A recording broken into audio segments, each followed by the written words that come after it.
Vous êtes sur DMTV, bonjour ou bonsoir, cela dépend de l'heure à laquelle vous nous suivez. Tout plaisir est pour nous de vous retrouver, de savoir que vous êtes nombreux en train de suivre votre chaîne YouTube DMTV. Aujourd'hui, nous allons parler football et nous allons parler de la Coupe du Monde des clubs, de la FIFA, Coupe du Monde des clubs qui en est à sa 17e édition. Et pour cette édition, elle sera organisée par le Qatar. Cette Coupe du Monde nous intéresse particulièrement parce qu'il y a au moins un Congolais qui va y participer. Et vous savez, la Coupe du Monde des clubs est une compétition qui réunit en tout cas tous les clubs qui sont champions de leur continent. Nous avons par exemple l'équipe qui a gagné la Champions League européenne, la Champions League africaine et des autres continents qui se retrouvent pour disputer en tout cas ce trophée qui souvent est dominé par les pays d'Europe. Et en deuxième position, on peut citer les pays d'Amérique du Sud. Alors, qui va succéder à Liverpool? C'est la question que tout le monde se pose. Alors, vainqueur de la dernière édition de la Ligue des champions européenne, le Bayern de Munich sera qualifié en demi-finale directement pour cette Coupe du Monde des clubs et qui va avoir lieu en tout cas du 4 au 11 février 2021 prochain au Qatar. Les Bavarois qui visent en tout cas un sixième titre vont jouer le 8 février. Ils vont affronter en tout cas le vainqueur du quart de finale entre les autres, une équipe en tout cas qatari, Al-Daïl SC, entraîné par un certain Sabri Lamouchi, et cette équipe sera opposée au champion d'Afrique en titre, Al-Ali d'Égypte.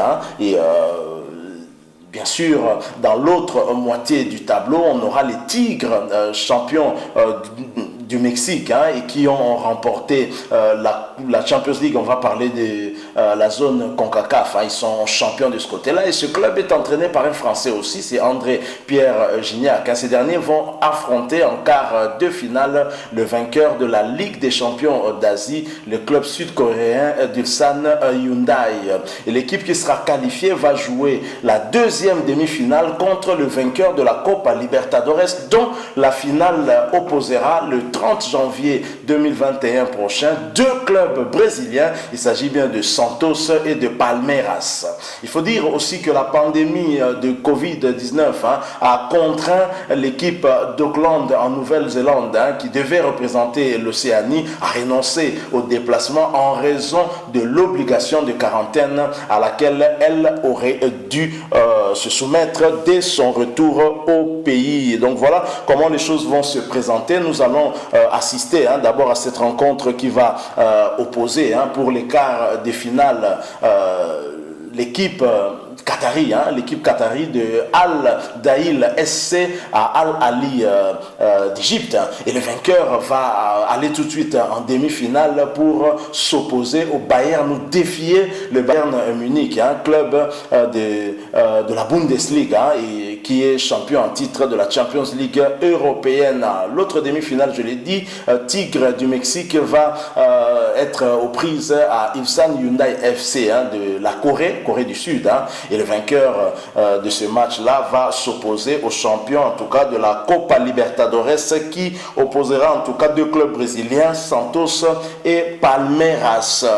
Nous allons en tout cas suivre de près la prestation d'un Congolais que nous voudrions bien voir devenir aussi international congolais. Il s'agit bien de Walter Boualia qui a rejoint dernièrement l'équipe de Al-Ali d'Égypte.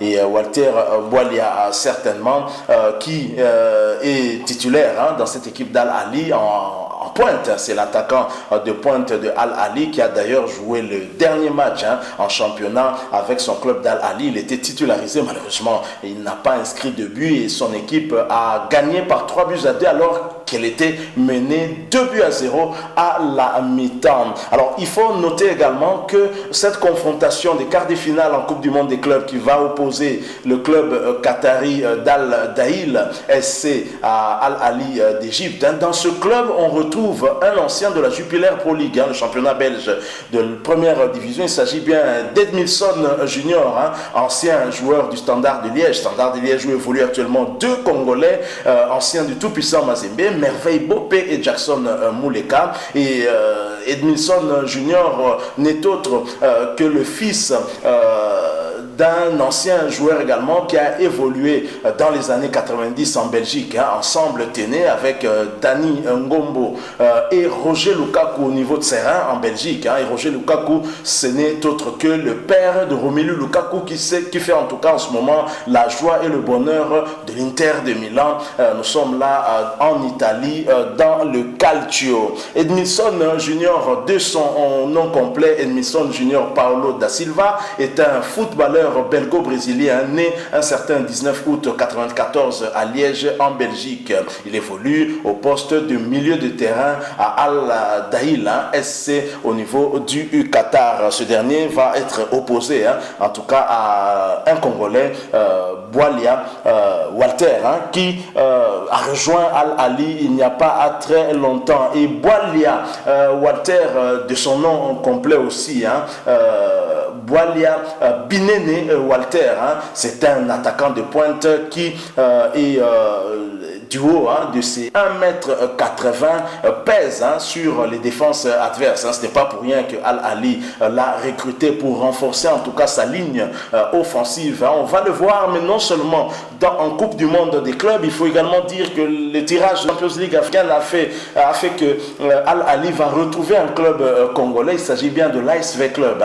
Et Boalia certainement pourra retrouver la terre de ses ancêtres et être confronté à l'ASV Club et pourquoi pas marqué contre un club de son pays d'origine, la République démocratique du Congo. Pourquoi ne pas voir ce joueur qui est actuellement titulaire au sein de Al Ali d'Égypte, je l'ai dit, lors du dernier match de son club en championnat, match qui jouait à domicile, que Al Ali a remporté par 3-2 alors qu'ils étaient menés 2-0 à la mi-temps. Ils ont su en tout cas revenir à la marque puis inscrire le troisième but synonyme de victoire. Et Boalia Walter était bien évidemment titularisé en pointe de l'attaque de Al Ali. Le prochain match en championnat pour notre compatriote Walter Boalia, ce sera le 25 janvier 2021. Ils vont se déplacer sur le terrain de Pyramids FC. Ils vont certainement, parce que toujours en championnat égyptien, Al Ali continue à occuper en tout cas la première position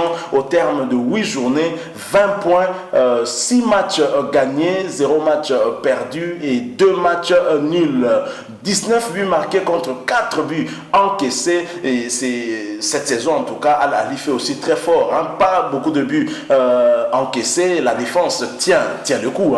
Et j'espère que lors de cette Coupe du Monde des clubs, Al Ali pourra aussi garder ses filets, en tout cas, inviolés. Et surtout, si jamais il réussissait à passer en demi-finale et affronter, défier le Bayern Munich, qui est le champion en titre au niveau de l'Europe, et pourquoi pas rêver d'une finale qui l'opposerait peut-être avec un club brésilien ou le gagnant en tout cas du club mexicain et du club coréen.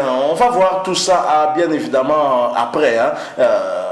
On verra bien quelle sera la prestation de notre compatriote Walter Boalia. Voilà ce que nous avons voulu vous proposer en rapport avec cette Coupe du Monde des clubs qui démarre. Ça nous a intéressé particulièrement parce qu'il y a un Congolais qui va faire partie en tout cas des athlètes qui seront vus du côté du Qatar lors de cette compétition. Voilà pourquoi nous avons eu à en parler. Nous espérons que cette fois-ci, le club maghrébin qui va représenter l'Afrique ne fera pas piètre figure. Vous savez, il n'y a que le tout-puissant Mazembe qui a obtenu la médaille d'argent à l'extérieur de son pays en Coupe du Monde des clubs. Vous vous souvenez certainement de cette finale qu'il avait opposée avec l'Inter de Milan d'un certain Samuel Eto'o. Il y avait aussi d'autres joueurs tels que Schneider. C'était une très très bonne équipe de l'Inter de Milan et le tout-puissant Mazembe avait titillé quand même cette équipe, même si la défaite était salée,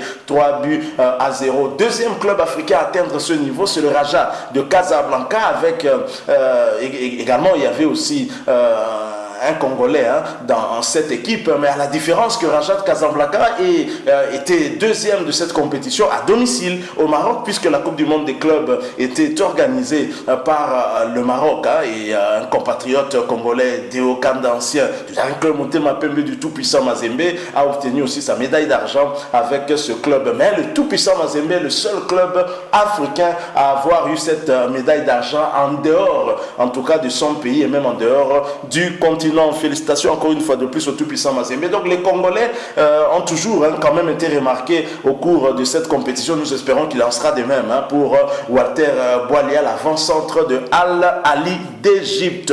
Vous nous avez suivis ici, cela ne vous a plu, laissez-nous un like, mais vous le savez, vous pouvez aussi vous exprimer en nous laissant un commentaire. Donnez-nous votre point de vue, nous allons bien sûr, dans la mesure du possible, échanger avec vous, mais surtout, s'il vous plaît, abonnez-vous à cette chaîne DMTV, n'oubliez pas d'activer la notification en cliquant sur cette petite cloche qui apparaîtra une fois que vous serez abonné. Elle va vous permettre de ne plus rien manquer des prochaines vidéos que nous allons vous proposer ici. Merci encore une fois à vous pour avoir accepté de partager avec nous ces quelques minutes. Nous espérons vous retrouver très prochainement avec un autre sujet d'actualité. En attendant, portez-vous bien. DMTV vous dit au revoir.